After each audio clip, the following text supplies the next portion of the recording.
शांति 19 अक्टूबर 2024 की साकार मुरली से होमवर्क।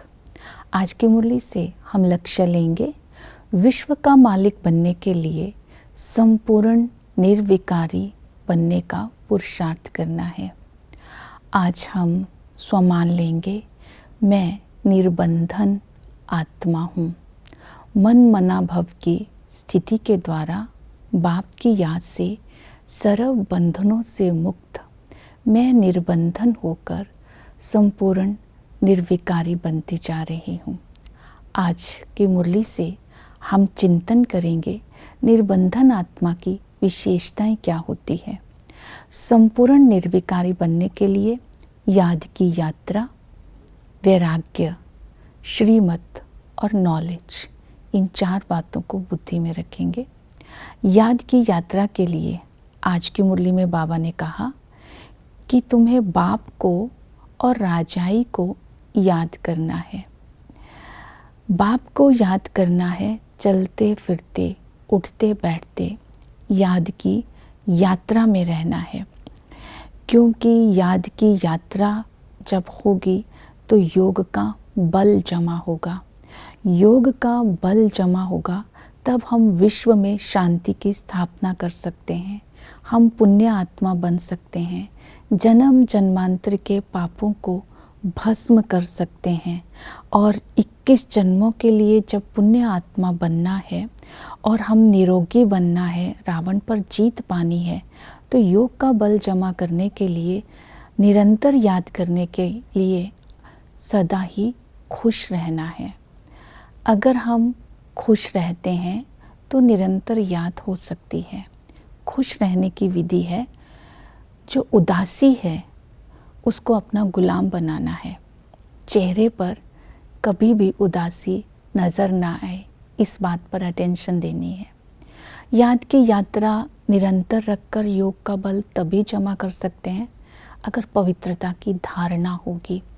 तो हमें प्राप्तियों को स्मृति में रखते हुए विष को छोड़कर सदा ही खुश रहना है, अर्थात पवित्रता की धारणा करनी है।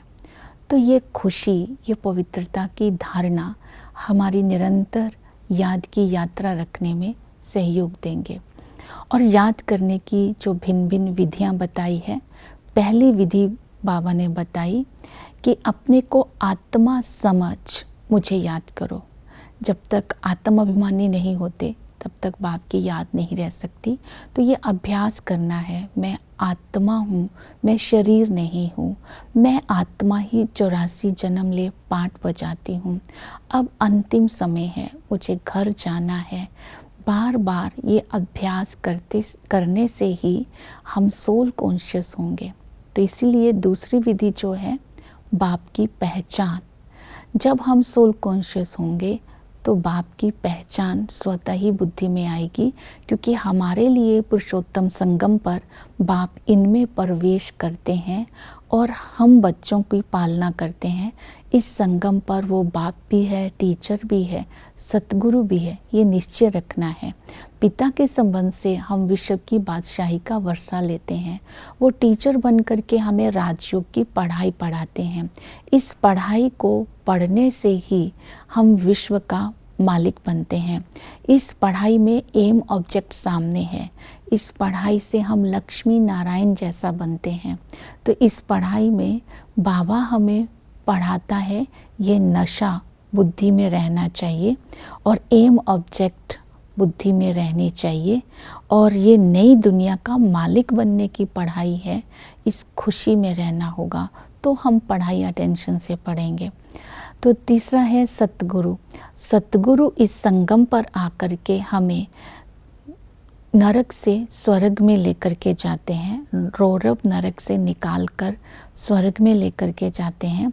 इस सतगुरु को कालों का काल महाकाल भी कहते हैं, अकाल मूर्त भी कहते हैं, क्योंकि हम आत्माओं को काल के पंजे से छुड़ाते हैं। क्योंकि जब हम सतयुग में जाते हैं तब हम अमरपुरी में जाते हैं, अकाले मृत्यु नहीं होती है। तो इस तरह ये सतगुरु के संबंध से, टीचर के संबंध से और पिता के संबंध से जो पालना मिलती है वो तभी हम अनुभव कर सकते हैं अगर बाप की पहचान हो और आत्म अभिमानी स्थिति हो। और फिर बाबा ने कहा राजाई को याद करना है। राजाई की याद भी तभी रह सकती है अगर पुरानी दुनिया को इस बुद्धि से भूले हो। पुरानी दुनिया को इस बुद्धि से भूलने के लिए वैराग्य वृत्ति चाहिए। तो बाबा ने स्मृति दिलाई, तुम बच्चे बेहद के सन्यासी हो।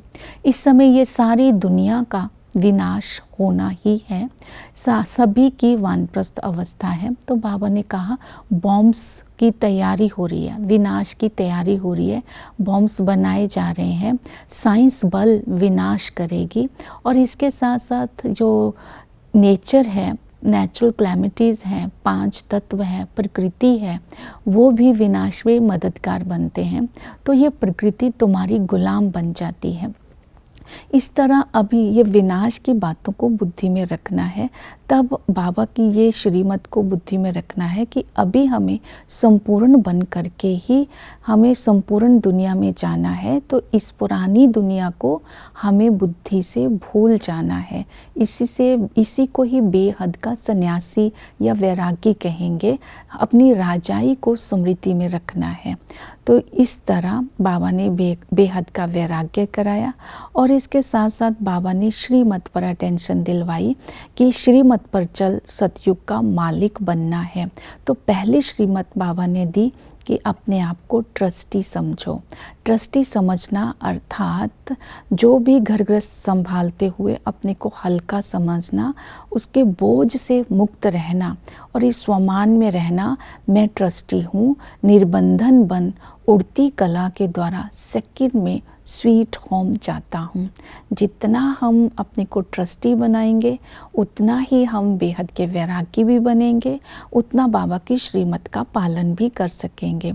दूसरी श्रीमत रहेगी ब्रह्मा बाप समान नंबर 1 बनने के लिए पवित्र बनने का पुरुषार्थ करना है, संपूर्ण पवित्र बनना है, क्योंकि हमें विश्व का मालिक बनना है। ये लक्ष्य को स्मृति में रखना है और ब्रह्मा बाबा को फॉलो करना है। बाबा ने कहा ये क्रोध और लोभ फर्स्ट ग्रेड में नहीं आने देंगे। और ये देह अभिमान बहुत चीची काम करवाता है, इसलिए इस देह अभिमान को भी तुम्हें छोड़ना होगा और दैवी गुणों को धारण करना होगा। दैवी कुल को कुलंकित नहीं करना है, पाप आत्मा नहीं बनना है, क्योंकि पाप आत्मा शांति धाम और सुख धाम में नहीं जा सकती है। तो इसलिए विश्व को बड़ी खुशी से छोड़ना है और पवित्रता की धारणा कर पवित्र दुनिया का मालिक बनना है। इस श्रीमत को आज सारा दिन बुद्धि में रखेंगे और ये स्वमान लेंगे, हम वॉरियर्स हैं, हम महावीर हैं, हमारी युद्ध विकारों के साथ है। हम रूहानी सेना, रूहानी बाप से योग लगाकर 5 विकारों पर विजय प्राप्त कर रहे हैं। इसी तरह नॉलेजफुल बनकर रहेंगे तो भी पवित्रता की धारणा होगी। जब हम आदि में थे तो लक्ष्मी नारायण का राज्य था, दुख रोग शोक कुछ भी नहीं था, एक धर्म एक राज्य था, आत्मा संपूर्ण निर्विकारी थी। उस समय अथाह धन था, इसे शिवालय कहते थे। मध्य में जब आते हैं रावण का राज्य शुरू होता है, हम पाप आत्मा बनते हैं, मुंह काला करते धीरे धीरे नीचे आते हैं। जब हम तमो प्रधान बनते हैं, लड़ाई झगड़े होते हैं, अंत में पुरुषोत्तम संगम युग पर बाबा आकर के हमें रियलाइज करवाते हैं कि तुम्हें संपूर्ण पावन बनकर संपूर्ण पावन दुनिया में जाना है। तो अभी पवित्रता की धारणा करनी होगी। तो हम बाबा की श्रीमत पर अपने आप को विश्व का मालिक बनने के लायक बनाते हैं। ओम शांति।